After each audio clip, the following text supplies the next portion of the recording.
개랑 고양이를 이렇게 기르다 보면 이사를 가면은 개는 주인을 잘 따라간대요. 그런데 고양이는요, 남아 있으려고 한답니다. 고양이는 장소에 대한 애착심이 강하다고 합니다. 그래서 주인을 따라가지 않고 자꾸 남아 있으려고 한대요. 사람도 고양이처럼 장소에 애착이 참 강합니다. 그래서 태어나서 어린 시절을 보낸 고향을 그리워합니다. 오랫동안 타국에 나가 있으면 고국을 그리워하고 자기 고향을 그리워하는 그런 향수병에 듭니다. 다녔던 학교, 자주 갔던 길들, 찻집들, 특별한 추억이 남아있는 곳에 언제나 거기는 좋은 기억을 떠올리곤 합니다. 그 중에 특별히 어떤 일을 처음 한 장소를 귀하게 생각한다고 합니다. 여러분은 어떤 장소에 다시 가보고 싶으세요? 이제 인생이 나이가 들면서 어디 한번 가고 싶다 그렇게 생각할 때가 있으시지 않습니까? 오늘 본문에 소개된 야곱에게는 특별한 장소가 있습니다. 바로 그 장소가 베델이라는 것입니다. 오늘 말씀을 시작하면서 하나님은 야곱에게 말씀하십니다. 야곱아, 일어나 베델로 올라가라. 거기서 제단을 쌓으라. 그렇게 말씀합니다. 야곱에게 베델은 특별한 장소입니다. 야곱은 아버지를 속여서 형이 받을 그 장자의 축복을 자기가 받습니다. 그래서 에스는 야곱을 굉장히 싫어했습니다. 에스는 그런 생각을 했어요. 아버지만 돌아가시면 저놈은 내가 죽이겠다. 그렇게 생각을 했습니다. 창세기 27장 42절에 보면 그런 말을 엄마 리브가가 듣게 됩니다. 그래서 이 리브가는 이렇게 놔두다가는 야곱이 죽을 것 같아서 어떻게 하죠? 자기 오빠 라반의 집에, 다시 이야기하면 야곱의 외삼촌이 되겠습니다. 그 집으로 야곱을 이제 보내게 됩니다. 야곱이 있던 브엘세바에서 하란까지는 약 길이가 880km 정도 됩니다. 짧은 거리가 아니죠. 특히 교통이 발달되지 않았던 그 옛날에 여러분 880km를 걸어간다고 한번 생각해 보세요. 얼마나 걸릴까요? 오클랜드에서 웰링턴까지가 몇 킬로인지 아세요? 여기서 웰링턴까지가? 잘 모르시죠? 차로는 몇 시간 걸려요? 가보신 분 계시죠? 저도 일요일 따라 가봤는데 9시간 걸리더라고요. 승용차로 9시간. 그러니까 제가 이렇게 지도를 보니까 한 700km 정도 됩니다. 웰링턴까지가. 그러니까 여기서 웰링턴 가는 것보다 더 멀어요. 여기서 왕가레이까지가 한 170, 80km 되더라고요. 한 2시간 걸리잖아요, 차로. 그러니까 왕가레이에서 웰링턴까지 가는 거리가 됩니다. 그 먼 거리를 야곱이 혼자서 떠납니다. 여러분 한번 생각해 보세요. 놀러 가는 것도 아니고요. 삼촌이 그렇게 반겨서 가는 것도 아니고 자기 목숨 살리려고, 자기 목숨 부지하려고 어쩔 수 없이 엄마 아빠를 떠나서 낯설고 길도 잘 모르는 그 삼촌 집으로 가고 있습니다. 밤에는 잠을 자야 됩니다. 길거리에 누워서 돌을 베개 삼아서 하늘의 별을 보면서 그렇게 잠이 듭니다. 낭만적인 것 같습니까? 제가 볼 때는 굉장히 쓸쓸하고 외롭지 않았을까. 그리고 또 이런 마음도 있었을 것 같아요. 내 인생은 이제 어떻게 될 건가? 정말 내가 살아갈 수 있을까? 다시 돌아올 수 있을까? 하는 그런 생각도 해보지 않았을까요?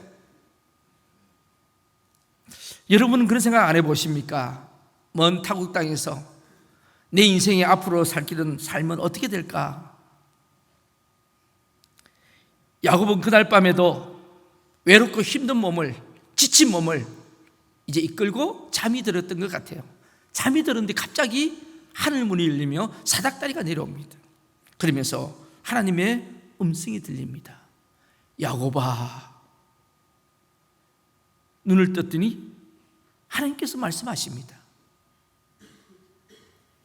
나는 여호와다. 너의 할아버지의 아브라함의 하나님이다. 너 아버지 이삭의 하나님이다. 그러면서 하나님의 음성이 들립니다. 내가 지금 너가 누워있는 이 땅을 내게 주겠다. 그리고 또 말씀하십니다. 땅의 모든 족속이 너와 네 자손을 통해 복을 받게 될 것이다. 그리고 마지막 말씀은 너무너무 위로가 되는 말씀이에요. 우리 같이 한번 읽어봤으면 좋겠네요. 창세기 28장 15절 말씀입니다. 창세기 28장 15절 우리 같이 한번 읽겠습니다. 시작. 내가 너와 함께 있어 너가 어디로 가든지 너를 지키며 너를 이끌어 이 땅으로 돌아오게 할지라. 내가 너에게 허락한 것을 다 이루기까지 너를 떠나지 아니하리라 하신지라. 아멘. 자, 얼마나 위로가 됐을까요? 야곱아, 걱정하지 마. 네가 어디로 가든지 너와 함께 하겠다. 잠에서 깬 야곱은요 깜짝 놀랐어요. 그래서 28장 16절에 보면 이렇게 이야기합니다. 하나님이 여기도 계셨네? 그렇게 이야기합니다. 무슨 말입니까? 자, 우리 같이 한번 읽어볼까요? 야곱이 잠이 깨어 이르되 여호와께서 과연 여기 계시거늘 내가 알지 못하였도다. 무슨 말이에요? 여기는 하나님이 안 계신 줄 알았어요. 너무 어렵고 힘들어서 하나님도 자기를 떠난 줄 알았다고요. 그런데 하나님이 함께 계신 것을 깨달았어요. 잠에서 깬 야곱은 베고 잦은 돌을 기둥으로 세우고 그 자리를 이름을 하나님의 집이라고 다시 베델이라고 이름을 붙입니다. 그러면서 이 야곱이 하나님 앞에 고백을 합니다. 하나님은 나의 하나님이 되실 것입니다. 그리고 기둥으로 세운 이 돌이 하나님의 집이 될 것입니다. 그리고 하나님 나에게 주신 모든 걸 다 주신다 했는데 거기서 10분의 1은 반드시 하나님 앞에 드리겠다고 그렇게 자기도 모르게 하나님 앞에 소원을 합니다. 야곱에게 베델은 하나님과 만나는 자리였습니다. 야곱에게 베델은 예배드린 자리였습니다. 야곱에게 베델은 서원의 자리였습니다. 형을 피해서 도망간 야곱은 그 후에 외삼촌 라반의 집에서 이제 20년을 일하며 보내게 됩니다. 사랑하는 여인도 만나서 결혼도 하고 그러면서 20년을 지내면서 재산도 많이 증식이 되고요. 그런 어느 날 하나님의 음성을 듣습니다. 뭐라고 말씀하시니까요? 창세기 31장 13절 우리 같이 한번 보겠습니다. 창세기 31장 13절 같이 읽겠습니다. 나는 베델의 하나님이라.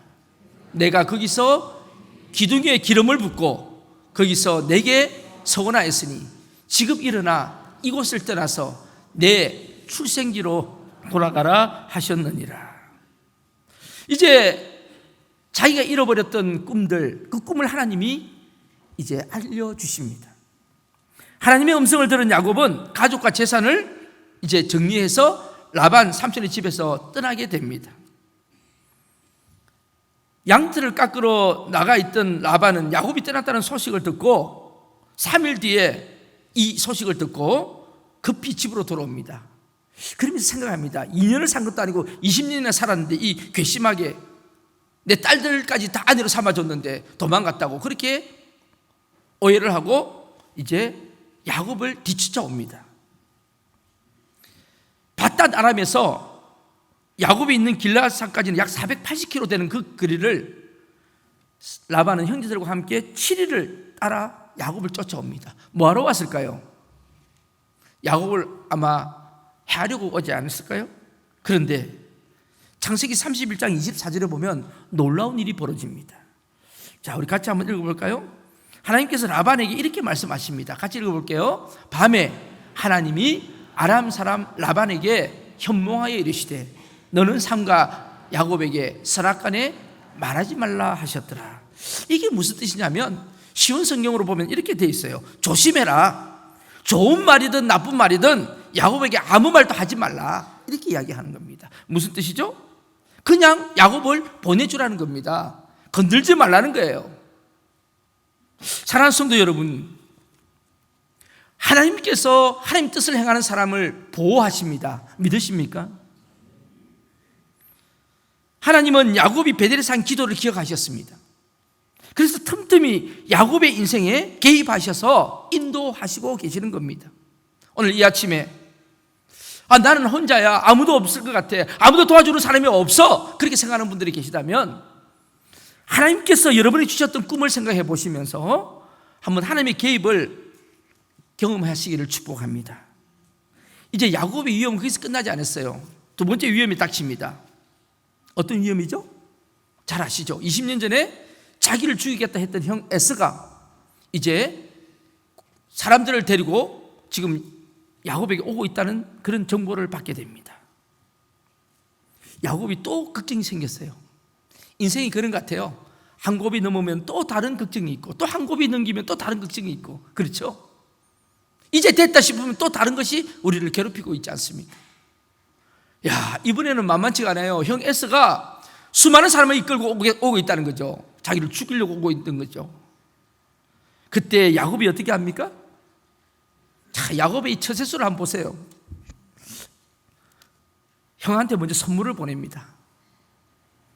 암염소 200마리, 숫염소 20마리, 암양 200마리, 숫양 20마리, 그리고 젖을 빨리는 낙타 30마리, 거기에 딸린 새끼들, 그리고 암소 40마리, 황소 10마리, 암낙이 20마리, 새끼 낙이 10마리. 엄청나죠, 여러분들? 이걸 선물로 먼저 보냅니다. 로비하는 거죠. 이게 뭐 선물이겠어요? 뇌물이지. 그거 보내놓고도 또 마음이 안 놓이는 거예요. 어떻게 했을까요? 이제는 자기 부인하고 자기 새끼들을 먼저 보냅니다. 그래도 조카를 보면 조금 마음이 풀리지 않을까 싶어서. 그래 놓고도 또 불안한 거예요. 그러니까 어떻게 하죠? 네, 자기는 마지막 야복강에서 기도를 합니다. 천사와 씨름하며 기도합니다. 여러분, 어떤 일이 벌어집니까? 창세기 33장 4절에 한번 보실까요? 우리 같이 한번 읽었으면 좋겠네요. 같이 읽겠습니다. 에스가 달려와서 그를 맞이하여 안고 목을 어금 맞추어 그와 입 맞추고 서로 우니라. 화해가 일어납니다. 저는 여기서 놀라운 것을 깨닫습니다. 여러분, 사랑과의 관계가 원수관계라도 하나님과 화해를 하게 되면 원수관계도 풀려진다는 사실을 믿으시기를 바랍니다. 혹시 인간관계 때문에 지금 굉장히 괴로워하는 분들이 계십니까? 오늘 하나님이 하시는 말씀을 들으시기를 바랍니다. 우리는요, 사람과의 관계가 틀어지면요, 자꾸 하나님과의 관계를 회복하려고 하지 않고 사람하고 뭘 해결하려고 합니다. 물론 그것도 해야 되죠. 그러나 근본적으로는 하나님과의 관계가 회복이 되면 이런 관계도 회복될 줄로 믿습니다. 자, 이제 형과의 관계가 풀어졌어요. 이제는 뭐 아무 걱정이 없잖아요. 이제 다 잘 되었잖아요. 그리고 난 뒤에 이제 어느 세겜의 땅을 도착하게 됩니다. 세겜의 땅에 도착해서 보니까 굉장히 괜찮아요. 땅도 괜찮고 살기도 괜찮고. 거기다 집을 하나 짓는 거예요. 집을 짓기 시작합니다, 야곱이. 그리고 거기다가 가축을 먹이기 시작합니다.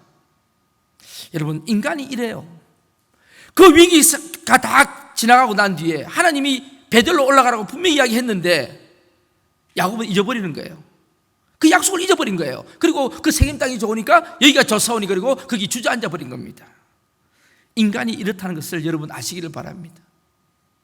하나님께서 저와 여러분을 부르시고 하나님께서 저와 여러분에게 사명을 주셨는데 조금 뭔가 풀어지고 뭔가 내 배가 불러지고 뭔가 돈이 좀 있어지면 그거 다 잊어버리고 여기가 좋사오니 그러면서 살 때가 참 많이 있음을 우리는 압니다. 하나님이 그냥 있으시겠어요?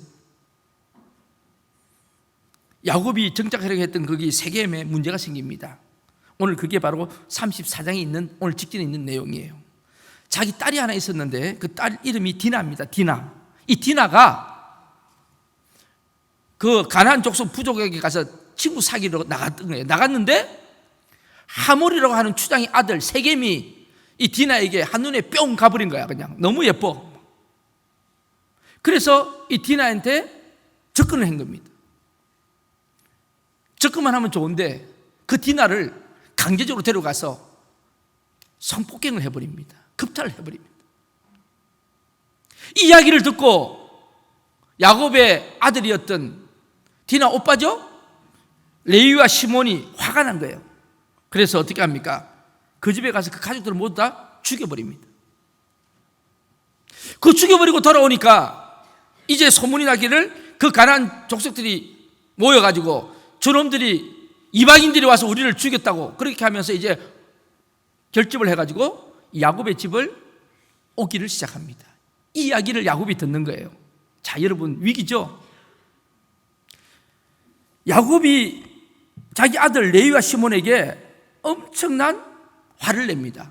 야, 이놈들아, 니네들이 그따구 짓 해가지고 지금 우리가 죽게 생겼다. 그렇게 아들에게 혼을 냅니다. 저는 이 장면에서요, 너무 답답함을 느낍니다. 지금 여러분, 야곱이 왜 이런 일을 당했는지 우리는 압니다. 그렇죠? 왜 이런 일을 당하는지 우리는 압니다. 왜 딸이 그런 일을 당했는지 우리는 압니다. 야곱이 순종하지 못해서, 하나님이 분명히 베델로 가라고 했는데 순종하지 않고 딴 길로 가다가 이 사건이 일어났는데 야곱은 그걸 모르고 자기 아들한테 화풀이를 하는 겁니다. 너 때문에 그렇다고. 여러분, 잘 들으시기를 바랍니다. 내가 하나님 앞에 충성하지 못하고 순종하지 못해서 우리 가정에 문제가 생겼는데 애매한 자기 자식을 나누면서 너 때문에 그렇다고 그렇게 이야기하는 부모들이 꽤 많이 있습니다. 여러분, 이 말씀을 깨달을 수 있는 은혜가 있기를 축복합니다. 저는 이렇게 영적으로 보면, 가정에 가서 보면 분명히 저 부모들이 하나님 앞에 바로 서고 바로 세워져야 되는데 그 서지 못할 때는 하나님이 가정을 통해서 여러 가지 사건을 주십니다. 그런데 그걸 모르고 자식 탓하고 사람 탓을 할 때가 참 많이 있음을 봅니다. 오늘 우리에게 주시는 하나님의 말씀입니다. 그래서 어떡합니까? 어떻게 했겠어요? 야곱이 하나님 앞에 무릎 꿇었겠죠. 하나님, 어떻게 해요? 지금 우리 집안이 지금 큰일 났습니다. 그때 주신 말씀이 오늘 35장에 있는 본문의 말씀입니다. 자, 35장 1절 말씀, 하나님이 어떻게 하십니까? 우리 같이 한번 오늘 본문 1절 말씀을 같이 보도록 하겠습니다. 하나님이 야곱에게 이르시되 일어나 베델로 올라가서 거기 거주하며 내가 내 형 에스의 낯을 피하여 도망하던 때에 내게 나타났던 하나님께 거기서 제단을 쌓으라 하신지라. 네. 하나님이 야곱에게 나타나셔서 말씀하십니다. 일어나라. 그리고 베델로 가서 너가 그때 숨어서 가장 어렵고 힘들 때 만났던 그 하나님, 바로 거기서 나에게 제단을 쌓으라. 무슨 뜻입니까? 너가 받았던 그 은혜의 체험한 장소로 가라는 겁니다. 하나님을 주인으로 섬기기로 다짐했던 그때 그 자리로 돌아가라는 것입니다. 예배의 자리로, 하나님을 만나는 자리로 가라, 올라가라, 베델을 기억하라, 그렇게 말씀하고 있습니다. 우리도 살면서 위기를 만날 때가 있습니다. 어려움이 닥칠 때가 있습니다. 그럴 때 우리 믿음의 사람이 해야 할 일이 첫 번째는 뭘까요? 오늘 제가 여러분에게 선포합니다. 하나님의 집 베델로 올라가는 것입니다. 우리에게도 베델이 있잖아요. 저에게도 베델이 있습니다. 여러분에게 베델이 있으십니까? 하나님의 사랑을 처음 경험했던 그 장소, 하나님의 사랑을 처음 경험했던 그 때가 있지 않습니까? 그때 그 마음이 있지 않습니까? 사역반이나 제자반을 하면서 간증을 나누다 보면 모든 분들이 다 그런 때가 있더라고요. 내가 처음 예수님을 만났던 그때. 여러분, 내가 처음 예수 믿기 시작했을 때 그 감격들, 처음 세례받을 때 그 감격, 처음 집사가 되었을 때, 처음 권사가 되었을 때, 처음 장로가 되었을 때, 처음 목사가 되었을 때 하나님 주셨던 그 감동, 감격들, 하나님 제가 이제 열심히 한번 살아볼게요 했던 그 다짐했던 시간들, 하나님께 소원한 것이 있지 않습니까? 바로 그때 그 마음으로 돌아가라는 하나님의 명령입니다. 자, 이제 야곱은 어떻게 했을까요? 여러분, 1절과 2절 사이에는요 시간이 꽤 지났을 것입니다. 야곱이 굉장히 갈등이 있었을 것입니다. 그러면서 이제 야곱이 결심을 합니다. 자, 오늘 뭐라고 어떻게 결심을 합니까? 2절 말씀 우리 같이 한번 읽겠습니다. 야곱이 이에 자기 집안 사람과 자기와 함께한 모든 자에게 이르되 너희 중에 있는 이방 신상들을 버리고 자신을 정결하게 하고 너희들의 의복을 바꾸어 입어라. 이제 야곱이 드디어 갈 준비를 합니다. 그러면서 제일 먼저 준비한 게 뭡니까? 버려라. 뭐를 버리라고요? 이방 신상들을 버려라. 그리고 옷을 바꾸어 입어라. 두 가지입니다. 여러분, 뭘 버리라고요? 야곱이 지금 삼촌 라반의 집에서 나올 때 그때 자기 부인 네 사람을 같이 데리고 나왔는데 라헬이 뭘 하나 숨기고 나왔다고요. 아시죠? 뭐예요 그게? 자기 아버지가 그걸 찾았는데 라헬이 어디다 처마 속에 숨겨가지고 그걸 갖다가 들고 나온 게 있어요. 그게 뭐예요? 드라빔입니다. 드라빔. 여러분, 드라빔이 뭔지 아세요? 자기 집을 섬기는 수호신이에요. 수호신. 우상이에요. 오늘날로 말하면 뭐 점이나 치고 뭐 이렇게 하는 우상이에요. 야곱은 알았거든요. 라헬이 지금 우상을 들고 있다는 것을. 여러분, 우리 가족은 알잖아요. 하나님을 온전히 섬기지 않고 딴 걸 섬기고 있다는 것을. 그래서 야곱이 이방신을 먼저 버리라고 이야기를 하는 겁니다. 하나님 기뻐하시지 않는 겁니다. 그러고 난 뒤에 귀걸이, 목걸이, 그게 다 이방 우상 섬기는 신들이었거든요. 그걸 다 빼가지고 나무 밑에다가 묶고 그리고 이제 떠나라 이 말씀입니다. 여러분, 하나님이 아닌 것에, 하나님 자리에 하나님이 아닌 것을 갖다 놓는 그게 다 우상입니다. 뭐 여러분, 돼지 대가리 앞에서 빈다고 그게 우상인지 아세요? 아니요. 오늘날 하나님보다 더 사랑하는 것이 우상입니다. 여러분은 우상이 없습니까? 오늘 이 아침에 한번 여러분에게 도전을 드리고 싶습니다. 여러분은 하나님 자리에 무엇을 갖다 놓으셨습니까? 골로새서 3장 5절 말씀입니다. 우리 같이 한번 골로새서 3장 5절 말씀을 봅니다. 골로새서입니다. 같이 읽겠습니다. 그러므로 땅에 있는 지체를 죽이라. 곧 음란과 부정과 사욕과 악한 정욕과 탐심이니 탐심은 우상 숭배니라. 여러분, 우리 마음속에 있는 모든 탐심이 우상 숭배라고 이야기합니다. 하나님보다 더 사랑하는 그게 모든 것이 다 우상 숭배라고 이야기를 합니다.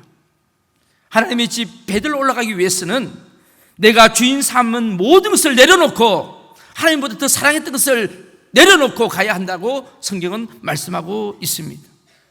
두 번째는 옷을 바꿔 입으라 하잖아요. 옷을. 여러분, 옷을 바꿔 입는다는 말이 무슨 뜻일까요? 내 마음과 내 생각을 바꾸라는 겁니다. 여러분, 옷은 삶과 신분을 드러내는 표시입니다. 그러므로 의복을 바꿔 입는다는 것은 새 삶을 살겠다는 결단이기도 합니다. 로마서에 보면 오직 주 예수 그리스도로 옷을 입고 정욕을 위하여 육신의 일을 도모하지 말라고 말씀합니다. 성경에서 옷을 갈아입는다는 것은 우상 숭배에 물들고 죄의 때가 묻은 것을 벗어버린다는 뜻입니다. 거룩한 예배자의 옷으로, 거룩한 구별된 자의 옷으로 갈아입으라는 것입니다. 여러분, 예수 믿는 우리는 그리스도로 옷을 입은 사람들입니다. 인정하십니까? 갈라디아서 3장 27절 말씀 확인하겠습니다. 갈라디아서 3장 27절 말씀 같이 읽을게요. 누구든지 그리스도와 합하기 위하여 세례를 받은 자는 그리스도로 옷 입었느니라. 여러분, 예수 믿으십니까? 대답 바로 하세요. 바로. 지금 바로 하셔야 돼요. 왜냐하면 제가 지금 묻습니다. 예수를 믿으십니까? 세례 받으셨습니까? 그러면 우리는 누구로 옷 입은 자입니까? 아멘. 여러분, 믿으시기를 바랍니다. 그러므로 예수로 옷 입은 사람은 어떻게 해야 되죠? 예수님답게 행동을 해야 되죠. 여러분, 어제도 드라마를 했는데 마귀로 나온 우리 민기는 볼게요. 마귀 소리를 하더라고. 헤헤헤 그러면서. 그죠? 여러분, 드라마에 보면 왕의 옷을 입은 사람이, 왕의 옷을 입어서 왕관을 탁 쓰고 왕의 옷을 입은 사람이 여봐라 이렇게 해야 되는데 여봐라 이렇게 하면 안 되잖아요. 왕의 옷을 입었으면 왕처럼 이야기를 해야 되잖아요. 근데 내시 옷을 입은 사람이, 내시 옷을 입은 내시는 이렇게 해야 되는데 여봐라 이렇게 하면 또 말이 안 되잖아요. 옷을 입은 대로 말을 해야 될 거 아니에요. 포졸 옷을 입은 사람은 포졸대로 행동을 해야 됩니다. 그렇다면 여러분은 예수님의 옷을 입은 사람이 사탄처럼 말하면 안 되잖아요. 예수님이 옷을 입은 사람이 사탄처럼 그렇게 행동하면 안 되잖아요. 옷을 바꿔 입는 역사가 있기를 축복합니다. 여러분, 야곱이 베델로 가기 전에 의복을 준비한 것처럼 우리 예배자는 예배에 맞는 복장을 해야 합니다. 말이 나왔으니까 그런데요, 우리 성가대가 왜 저렇게 가운을 입고 있는지 아세요? 저게 뭐 예뻐서 패션으로 저렇게 입고 있는 게 아니에요. 더운 여름에도 저 입어야 돼요. 왜 입어요? 나를 가리고 거룩한 하나님의 예배자로 옷을 갈아입는 표징입니다. 여러분, 그래서 주일날에 오실 때도 여러분도 옷을 갖다가 뭐 자다가 이렇게 잠옷 같은 거 입고 오지 마시고, 저는 이렇게 쇼핑몰을 가니까 잠옷 입고 온 사람들이 많더라고요. 여기는 신발 안 신는 건 기본이고, 뭐 그거는 문화라면요. 제 이야기는 잠옷을 입고 쇼핑몰로 오더라고. 여러분, 예배 오실 때는요, 제가 이 기회에 말씀드리는데 집에서 제일 예쁘고 깨끗한 옷으로 입으세요. 제일 비싼 옷이겠죠. 그게 제일 정결한 옷으로 입고 하나님 앞에 예배드리러 오세요. 그게 기본입니다. 옷을 입었는지 안 입었는지 그렇게 표 안 나게 오지 마시고 옷을 입은 것처럼 편하게 오시기를 바랍니다. 자세가 다른 자세가. 그렇잖아요. 여러분, 옛날 제사 지낼 때, 제사 지내보신 분들 아시죠? 제사 지낼 때 밤 12시에 귀신 온다고 12시에 제사를 차려놓고 제사 지내잖아요. 그때 뭐합니까? 뭐합니까? 지내보신 분들, 그냥 제사 지냅니까? 모욕을 다 합니다. 모욕 제기하고 속옷부터 다 갈아입고, 그리고 제사를, 귀신할 때 드리는 제사도 그렇게 드리는데 살아계신 하나님 앞에 드리는 예배가 그렇게 되면 안 되잖아요. 가끔 옷이 뭐가 중요하냐 하시는 분들이 있는데 아닙니다. 옷이 중요합니다. 여러분, 명품 옷을 입어도 수영장에 가면 그 명품 옷을 어떻게 해요? 벗고 수영복을 갈아입어야 됩니다. 저번 주에 우리 애들 수영장에 제가 데려갔는데 우리 애들 훈련이 돼가지고 안에 수영복을 다 입고요, 이제 딱 들어가잖아요. 들어가면 막 옷 벗는데 10초도 안 걸려요. 다 빨리 들어가려고 옷을 딱 벗으니까 수영복을 다 입고 있더라고 안에. 굉장히 빨라요. 왜? 재미나거든. 여러분, 수영복을 입어야지 수영장 갈 수 있습니다. 여러분, 장례식에 갈 때는 어떻게 해야 됩니까? 장례식에 갈 때는, 장례식에 갈 때는 장례식에 맞는 옷을, 흰 옷이나 검정 옷으로 우리가 주로 입습니다. 왜 그래요? 예우로, 그에 대한 예우로 그렇게 입고 가는 것입니다. 또한 연주회 갈 때는 연주에 맞는 옷을 입으셔야 되고, 레스토랑, 고급 레스토랑 갈 때는 정장을 입지 않으면 안 들려보내주는 레스토랑도 있습니다. 하물며 하나님이 계시는 하나님 집에 와서 예배 드리는데 여러분, 우리는 어떻게 예배를 드려야 하겠습니까? 그러나 그보다 더 중요한 것은, 옷을 바꿔 입는다는 것은 우리의 마음을 새롭게 한다는 뜻이기를 바랍니다. 이제 마지막 5절 말씀, 우리 같이 한번 5절 말씀 읽겠습니다. 그들이 떠났으나 하나님이 그 사명 고을들로 크게 두려워하게 하셨으므로 야곱의 아들들을 추격하는 자가 없었더라. 아멘. 저는 여기서 큰 은혜를 받습니다. 이제 야곱이 결심을 하고 이제 우상을 버리고 그리고 옷을 바꿔 입고 이제 출발했더니 그 뒤에 따라오던 가나안 족속들 따라오게 했는데 하나님이 그 사람들을 어떻게 해요? 추격을 막아버립니다. 여러분, 깨달음이 있으시기를 축복합니다. 우리가 하나님 뜻에 순종하고 하나님 말씀대로 살기 시작하면 어떤 마귀 사탄도 우리를 건들 수가 없는 겁니다. 여러분, 걱정하지 마세요. 내가 정말 하나님 앞에 진정으로 나왔다면 사탄은 더 이상 우리를 건들 수가 없는 겁니다. 어저께 드라마 보니까 사탄이 그렇게 집요하게 따라다니잖아요. 어떻게 하려고? 우리 영혼을 망가뜨리려고. 근데 걱정하지 마세요. 하나님을 바라보고 가는 자에게는 어둠은 없습니다.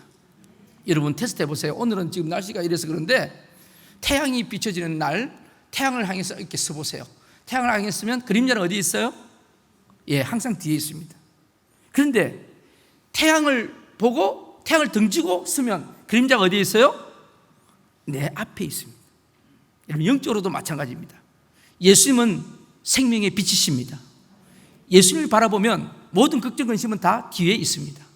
그런데 예수님을 뒤돌아서는 그 순간에 모든 걱정 근심이 내 앞에 있다는 것을 아시기를 바랍니다. 이제 베델로 간 야곱에게 하나님은 놀라운 복을 주셨어요. 그게 12절 이하에 있는 말씀입니다. 하나님께서 야곱에게 이름이 이스라엘 되게 해주셨고, 그리고 모든 나라 왕들의 조상이 되게 해주셨다고 말씀하셨고, 그리고 이 땅을 내 후손들에게 주겠다고 오늘 12절에서 말씀하고 있습니다. 하나님은 전에 하셨던 약속을 다시 한번 확인해 주셨습니다. 여러분, 오늘 우리 속에 위기가 있으십니까? 물론 어려움도 만날 수 있습니다. 그때가 베델로 올라갈 타임인 줄로 압니다. 저는 오늘 이 아침에 혹시 그게 준비되지 못한 분이 있다면 하나님의 말씀을 대신해서 선포합니다. 베델로 올라가서 제단을 쌓으시기를 바랍니다. 많은 사람이 하나님 뜻대로 산다고 고백은 했는데 정작 옳은 일이 일어나면 하나님을 찾지를 않아요. 여러분, 아프리카에 가면요, 뱀잡 이술이라는 새가 있어요. 뱀잡 이술이. 이게 영어로는 secretary bird라 그래요. 비서새라 그래요. secretary bird는 비서새라는 건데, 이 귀 뒤에 펜이 꽂혀 있는 것처럼 그렇게 생겼다 해서 새 이름을 비스새라고 그렇게 이름을 붙였다고 합니다. 길이가 한 112cm에서 115cm 정도 되는 맥가임에서 독수리가에 아주 난폭한 육식성을 가진 새입니다. 높이 이렇게 날아다니다가 두더지나 뱀 같은 것을 보면 손살같이 내려와가지고 그걸 다 낚아채서 먹습니다. 그런데요, 재미난 것은 땅에 내려와서 이렇게 먹이를 먹잖아요. 먹는 중에 맹수가 나타납니다.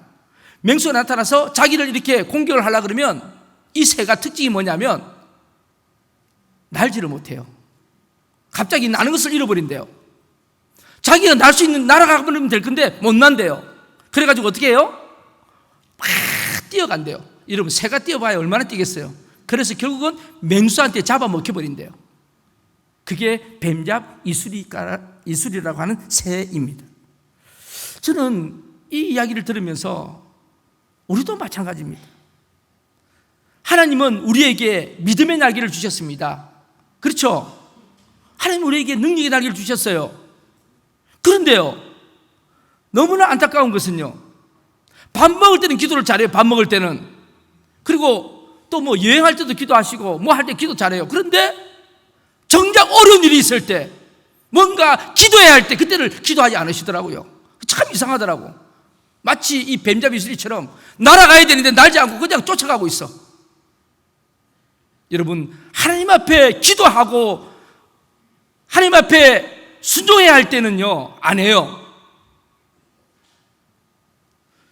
그 모습을 보면 베들로 가지 않고 세겜에 머물렀던 야곱과 다를 바가 뭐가 있겠습니까? 마치 뱀잡이 이슬이처럼 날지 못하는 새처럼 똑같지 않습니까? 영적으로 우리가 그렇지 않습니까? 사랑하는 성도 여러분, 베델을 찾아 올라가는 삶이 되어야 합니다. 하나님의 마음에 합한 삶, 그 길이 사는 길입니다. 그래야 하나님이 지켜주시는 것입니다. 여러분, 기도할 줄 알면 기도해야 합니다. 기도하는 사람이면 기도해야 합니다. 뛴다고 해결되는 게 아닙니다. 여러분, 저는 너무 마음이 아픈 게요, 기도해야 되는데 사람을 찾아다니더라고. 사람을 하나님 앞에 맡겨야 되는데 그때 사람을 막 찾더라고. 도와달라고. 물론 사람을 찾을 때가 있습니다. 그때는 하나님 앞에 응답 받으시고 그리고 사람을 만나서 해결하시기를 축복합니다. 베델로 올라가는 사람은요, 하나님 앞에 그런 사람입니다. 저와 여러분이 하나님 만나는 일에 앞장서는 복된 삶의 주인공이 되시기를 주님의 이름으로 축복합니다. 기도하시겠습니다.